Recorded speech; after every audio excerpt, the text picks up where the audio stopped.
you mentioned something a while ago that really struck my attention. I thought about what Jesus went through for us. He died simply to give his life that we can have life. But then again, how much are we willing to go out of our comfort zone to help some other child? The thing of it is, and you mentioned something about comfort, I think that what has happened, the church has gotten too comfortable. And they done got so comfortable until they feel like that is not their problem. It's somebody else's problem. But they fail to realize that Jesus said, I came to seek and to save that which was lost. Right. We should be doing, if we're going to be Christ-like, that means we're going to have to walk in his shoes. The Pharisees and the Sadducees did not agree with what he was doing, but he knew his responsibility. When God called you to purpose, he did not say it was going to be a level road, it's going to be a smooth road. It's going to be some ups and downs. You're going to have some problems. But ultimately, if you just stay in the process, God is going to move in him. He's going to teach you. In all of those situations that we've been in, God make us stronger. Yeah. He make us more aware. He helped us to be able that we can be a blessing to somebody else. We went through, yes, I'll tell anybody, yes, we went through hell. Stealing, lying, anything you can name, they did. But the thing of it is, God never give up on us. So why we have to give up on the children? We did something. We doing this, and we believe today that if God's telling us, wait in those woods, churches nowadays is so flourished with so much wealth and so much gift that they can help another child. But are they doing it? No. And here God's coming all the way down in them bushes, in those woods, to start something. And it's got to be to show this world what we are missing. We don't know what we got locked in that system. We could have presidents and preachers and teachers and missionary work all locked in that system. But if we don't do something about this and stop this process right now, it's swelling up every day, more and more. So I'm believing right now that God's going to use this as a catalyst to let this whole world know, hey, look what you're missing. Look what we have looked over. James 1:27 said, pure religion is undefiled, that God accepts that we take care of the widows and the orphans. Yeah. Now, have we did that? No, we have not. And God got an indictment against these comfortable churches with these big, fine family life centers and doing all that. And I'm not against that because I would like to have one myself. But the fact of it is, we got all the resources we need. When we did what we done, we didn't have no resource. Only thing we have with each other. You talk about the community, we came together and realized that the church got to come together. We created our own wraparound support right there in the church. Yeah. We deputized the men and the women to help us to watch over the children because this is a major problem that's going on. The schools got problems. I got to go to the school. I got to do this, got to do that. But not one time did I back up from the responsibility. Why? Because if God be for us, who can be against us? Right. We've got to realize right now that God given us the ability to do the things that we do. Because the scripture said, greater is he that is in us than he that is in what? We got this power over everything, on all the money for over everything, over it, because the Lord is with us. And that's all I know. And that's what he told Moses on that mountain. He said, look, Moses, you ain't got to worry about that. He said, if you don't know what to say, just shut your mouth up and I'll speak through you. Yeah. So God done the whole thing. All we got to do is just be willing to go head on and do the work that God called us to do, and stop looking to the left and stop looking to the right, and start looking up to the hill which come out here. We can get this thing done. Yeah. This system is going to be empty. God is going to empty this system out. Why? Because he went all out of his way. And I'd like to say this too. The first law of nature is self first, but the first law of grace is others first. Jesus went all out of his way to make sure that we can be sitting up here today. Well, there's something to be said, too, for a demonstration case in a relatively isolated and poor community. Because if you can do it there, you can do it anywhere. Well, that's the idea, isn't it? And, you know, I was reminded when you were talking about part of the story of Elijah. And when Elijah is running from Jezebel, right, the evil queen, essentially, the nature worshiper, he ends up in the house of a widow. Right, and the widow has not enough food for her and her children, right? And there's a famous episode in that story where I think she hits the side of the flour barrel continually, and every day there's more flour provided. But the idea there is that it's a very fundamental idea, and it's the idea that you just expressed, which is that there's more possibility available even to people who think they're in poverty, even if they are in poverty, than they believe if their alignment is proper and their aim is up. Amen. Now, okay, so let's delve into that a little bit. So this is a poor community, doesn't have much resources. The church isn't even architecturally sound, and yet people do this. And so how do they manage it? Like, has it worked? And why did it work? It worked because, number one, we came together. Number two, it worked because the Lord was with us. We had many needs and still do. But the problem of it is, some way and somehow, when you are doing this for the Lord and doing it in his will and obeying his commandment, God will drop stuff on you that you never dreamed. God will take somebody that you never heard of. And he said, look, I just was thinking about you and I just want to bless you with something. This is the way this is where you're able to accomplish things. And look, it ain't nothing to be grinning and say, oh man, look who I am. It ain't nothing like that. But the thing of it is, stand in the process. I can't get that word out of my mind. Process.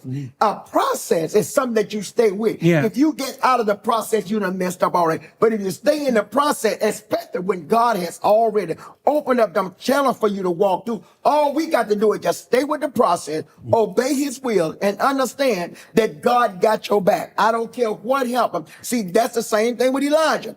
I mean, he went to this widow house, and what happened? He said, look, I'll tell you what you do. He said, I got a little oil and a little whole cake, and me and my son, we're going to eat, and we're going to drink, and we're going to die. But look what Elijah said, look, don't do that. He said, give me mine first. Yeah. She obeyed the man of God and the mandate that was on his life. She obeyed that. And what he did, and her meal there never ran out again. This is what happened when we obey God. This is the thing that happened when we stay in the process and do what he said to do. It ain't going to happen no way, because we do have our adversary out there that fighting us on every hand, don't want to see us do this. And same thing you done about this whole movie. He have fought us on tooth and nail. But let me tell you something. Only thing I can say about that, but God. When you going through something and you know that the Lord is with you, you don't even have to be afraid. Don't even look at their faces. Don't be afraid of that, because God is going to work it out. Some way and somehow, God is going to work it out. When Israel got out there in Bunny and needed some water, what God told them? Hit the rock and more water. It's just the way he does things. We don't always can't define it, but we know that God is with us. So, one of the things that's interesting about that Elijah story too is that it's after Elijah has that encounter with the widow, who is contrasted with Jezebel, who's powerful. That's when his conscience awakens within him, right? Because this is a very crucial story, because Elijah, of course, is one of the prophets who appears with Jesus when he's transfigured. It's Elijah, Moses, and Jesus. And Elijah is the first person in the biblical sequence of stories who formally identifies God with conscience, right? Because it's Elijah who talks about the still small voice. He realizes that God's not in the earthquake, not in the fire, not in the storm, these awe-inspiring elements of nature. That's partly why he's opposed to the nature worshipers. And what he does instead is take everything that people had misapprehended in the awesomeness of nature as indicative of God, and he places it in a very lowly place in a way, which is the voice of conscience, right? Now, and part of the theme that we've been developing in this discussion is something like the awakening of conscience in the church. Okay, so now, do you think there's any particular significance in the fact that this is also something that happened in a predominantly black community? No, it's something that is happening. Well, let me say it like this. What we did was in the black community, but what God did, what God is doing now, he exposing it to the world. Yeah, absolutely. Because he want everybody to know that we all got a part in this. And like I said earlier, everybody can adopt, but everybody can be a part of adoption. We can do something to help. The sad part about it, if we don't do absolutely nothing, that's the sad part. But I do know one thing. If God be for us, I don't care what happened. I don't care what, they can shake the graveyard and call dry bones to rise. It doesn't matter. If God be for us, we're going to succeed.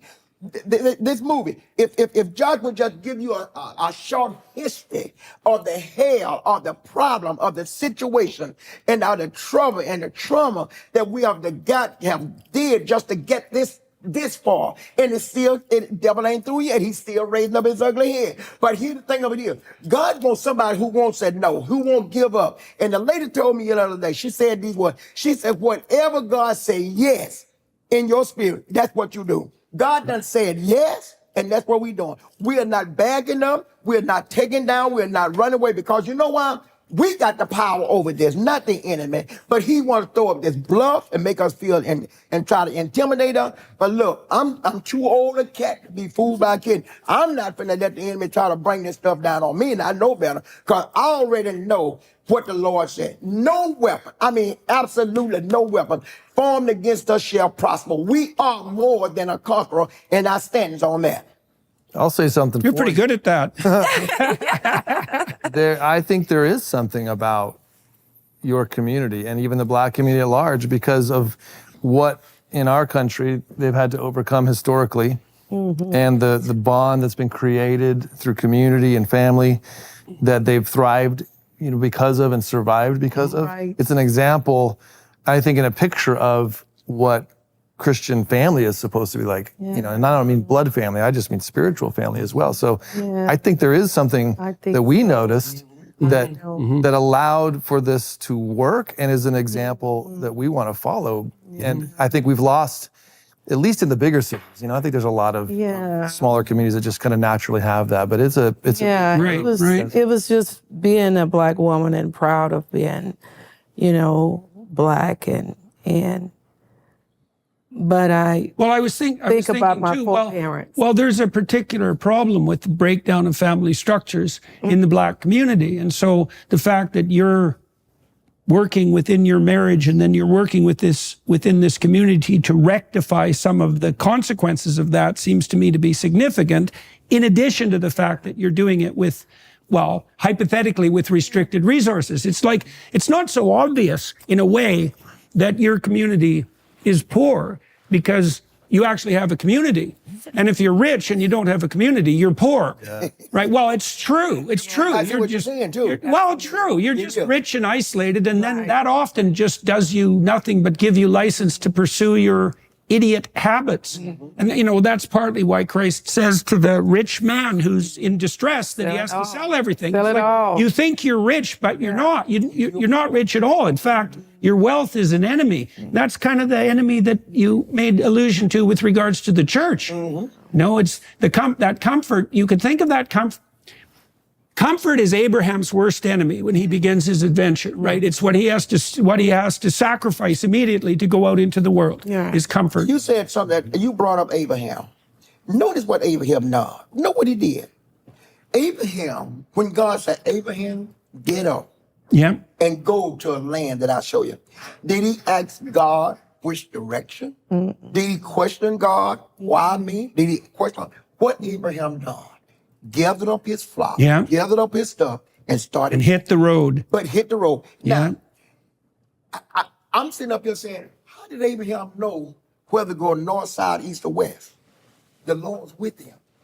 And God was showing him within his own mind. I'll show you the way he should go. And he went that way. Continually. And you mentioned Lot a while ago.